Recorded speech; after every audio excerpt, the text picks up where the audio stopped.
Hi everyone, welcome to the March edition of Wavelength. Well, by now you've probably all heard about the Y2K computer problem.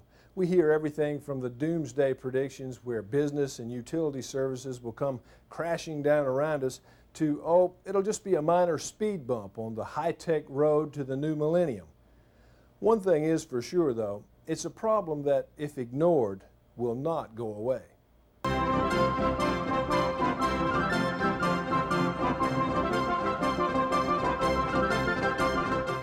The Y2K, or Year 2000 problem, refers to the potential inability of computers or computer chips embedded in many types of equipment to handle dates correctly beyond the year 1999. Many applications store date information as a 6-digit field, that is the month, day, and last 2 digits of the year.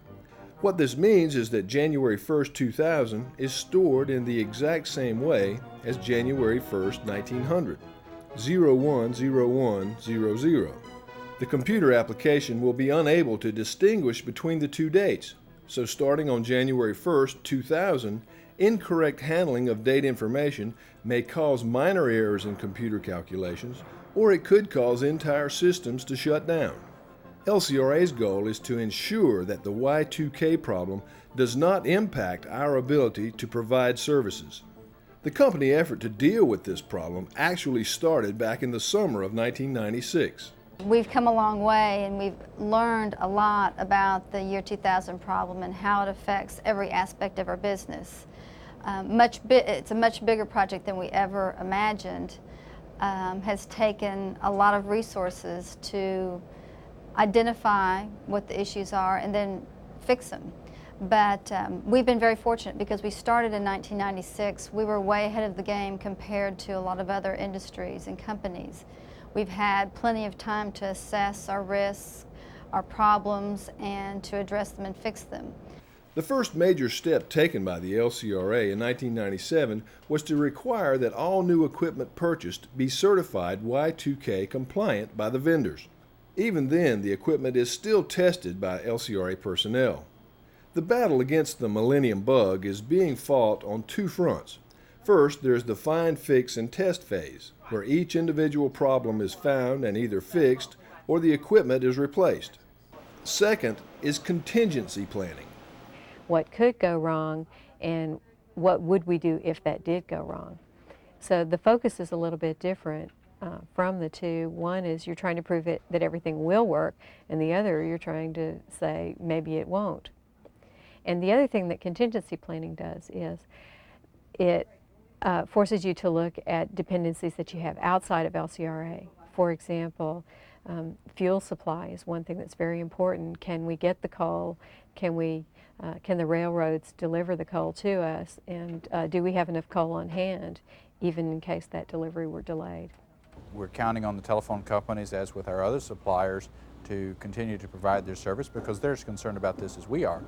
But we need to be prepared if there is a disruption in that service, be it a short-term, sporadic type of thing, or be it a long-term sort of thing. How are we going to be able to cope to carry on our essential business functions, to carry on our essential public safety functions, to provide people the lights, to provide people the flood protection, to provide people the public safety? This is the LCRA data center, where all of the company's key business systems reside. All of the payroll, finance, and human resources data lives here on this IBM mainframe computer. But as part of the Y2K solution, come September, the old mainframe will go away forever. In the mid-80s, we started replacing an old Burroughs system with an IBM mainframe and disk drives, which are this size here. In addition, we also had a string of tape drives, which is the old technology, which is the real drives, that are used even to this day and were replaced by a cartridge this size. Along with the cartridge drives, we changed over to these type of tape drives that are pretty much self-sufficient in that they're self-loading. We moved in from the 80s into the 90s with the Raymax system, which is our disk array that replaced 80s technology with twice the amount of storage that we had before. In addition, with our mainframe got smaller with the IBM 9672, And this will be replaced by our HP 9000 series, not to be confused with HAL. This will run our new systems, which is PeopleSoft and Maximo. That'll take care of our work management, our financials, and our human resource processing. Going to be an exciting time for us. We're taking the big leap. Since the electric power industry is critical to nearly every other business in the country, both federal and state governments have made it a priority to be year 2000 ready. The utility industry had gotten together and openly began sharing information. They realized that there were numerous systems to try to evaluate, test, and fix, and there wasn't enough time to do that. So they leveraged their knowledge. We share a lot of the common systems, a lot of the same equipment, and so there's a group that has formed that meets on a regular basis to discuss the hot issues, things that they've identified that work, don't work, joint testing. In fact, there is going to be a joint test out in the national grid in April. Plans call for all critical LCRA systems to be ready by July. Much of the remaining time will be spent educating the public, sharing information, and helping our customer cities and co-ops deal with their Y2K problems. I have a lot of confidence in the team that is working on this. I know our customers are beginning to focus on it. I think that what is the most important is going to be our ability to respond. I don't know that we can think of every possible place where there might be a computer chip or there might be a problem, particularly when we spread that burden out to our customers. So I think just as much thought needs to be given to how we react as to how we prevent something from happening. And I have confidence that January 2nd and 3rd and 4th will show us having fared pretty well. As far as your home computer system goes, according to the General Services Administration, if you own a PC, particularly those bought before mid-1997, you may experience Y2K hardware and software problems. If you own an Apple Macintosh, that company says you shouldn't experience any date-related hardware problems. Last month on Wavelength, we told you that LCRA is currently in the process of deciding where our future electric generation will come from. Growth projections within the 53-county service area estimate that within the next 5 years, the LCRA will need an additional 500 megawatts of power. Now, technically, we know that this is a solution. To help make this important decision, the LCRA held a series of town hall meetings around the region to get input from the folks who use the electricity. About 100 people attended this meeting in Burnet. The group included community leaders, senior citizens, and high school students. The meetings are a part of a process called Integrated Resource Planning, which is designed to help utilities in Texas find the best sources for future generation needs. Well, we've worked with the staff of LCRA for almost 7 years now, working on planning and helping to provide another point of view in their process. I think that this is another good addition. It's the idea of customers also having a direct say in the power choices of their utility picks. What sorts of things do you personally think are important in terms of the process of generating electricity? Following an introduction and viewing of a video program, participants were broken out into smaller groups to discuss the issues and concerns they have about electrical generation. They also came up with a list of questions for a panel of experts at the meeting. These are the folks who we serve them, we serve their parents, and in some cases their grandparents. This is really an opportunity to get direct input from folks and to realize that you're affecting communities and you're affecting people every day in the decisions that we make at the LCRA. And they're interested in providing their input. They're involved in the system or they wouldn't be here tonight. I think it's a great idea because you get the citizens' input on the questions and expectations in the future. Mainly on from looking at all the participants, they're concerned very strongly with deregulation, what it's going to do to the small end consumers, also how they're going to produce electricity in the future at a cheaper cost when they do regulate it. I'm on the student council, and my teacher selected me to come, and I'm very honored that they're allowing students to come in. I think students are really an important part of decision making in the town hall meetings. I think that without students, you really don't have a future in the decision making process, so I'm really honored that we got to come. 577 people attended the meetings, which were held in Giddings, Seguin, Burnet, and Fredericksburg. The information gathered at these meetings and through telephone polls will be incorporated into the LCRA Integrated Resource Plan, which will be delivered to the Public Utility Commission in July. In the early 1800s, the grasslands of the Edwards Plateau in central Texas stretched out as far as the eye could see. Natural wildfires kept the ash juniper or cedar trees under control while replenishing the native grasses. As cattle ranching operations expanded over the years, wildfires became more contained and controlled, and the cedar trees took hold. Today, fire, in the form of a controlled burn, is a very useful tool for landowners. Controlled burn means just that. The fire happens when and where you want it to, when conditions such as humidity, temperature, and wind are just right. Lynn Poore with LCRA's Land Resources Department is heading up this controlled burn on LCRA property at McKinney Roughs in Bastrop County. What we'll be doing today is on each one of these fields we have a wind out of the north. We'll probably start with one of these smaller fields up top. Once the plan is in place, direct one, radios are checked, and all safety issues are addressed, a wet barrier is laid down to stop the fire from reaching stored hay bales. Next, the backfire is started along the tree line to create a buffer zone for the main fire. Okay. What we're doing is creating about a 10-foot black line. As you notice, the wind is at my back. The fire is creeping up towards the edge of the green, and we're going to create a 10-foot safety zone. The fire will creep slowly against the wind and provide us that safety barrier for when we start a head fire. Once the buffer zone is created by the backfire, the crew reassembles to start the head fire, which burns with the wind across the entire field. Now is when the safety equipment really comes into play. These four-wheelers are one of our best tools that we have. It is moving eyes across the fields.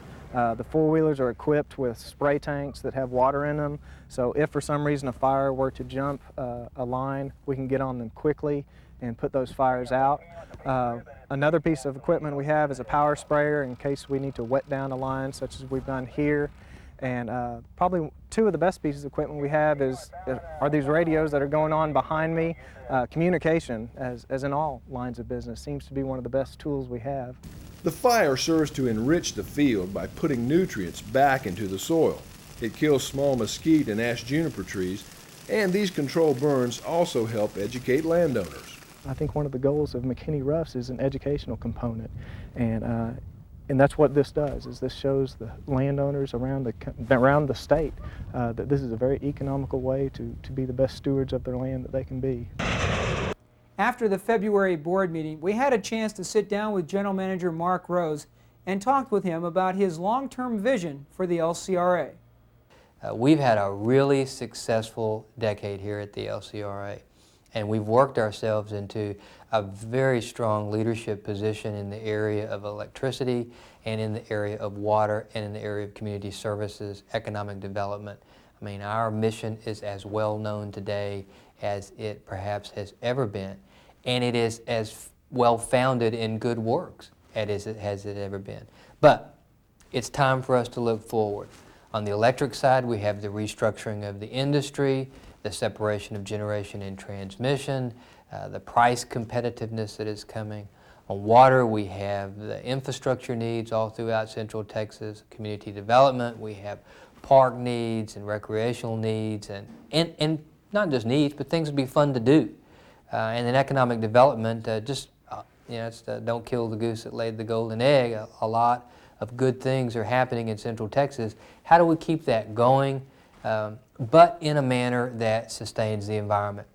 You add all that up, and you start talking about Central Texas, you start talking about the LCRA. And more people are coming to that vision. So I've given the management team the assignment this year of coming up with a new 10-year vision. You know, we have a mission, we have our statute that says what we do, but it's also important to have a vision. What do you mean when you say a 10-year vision? It's almost anybody's guess. I try to keep it pretty simple.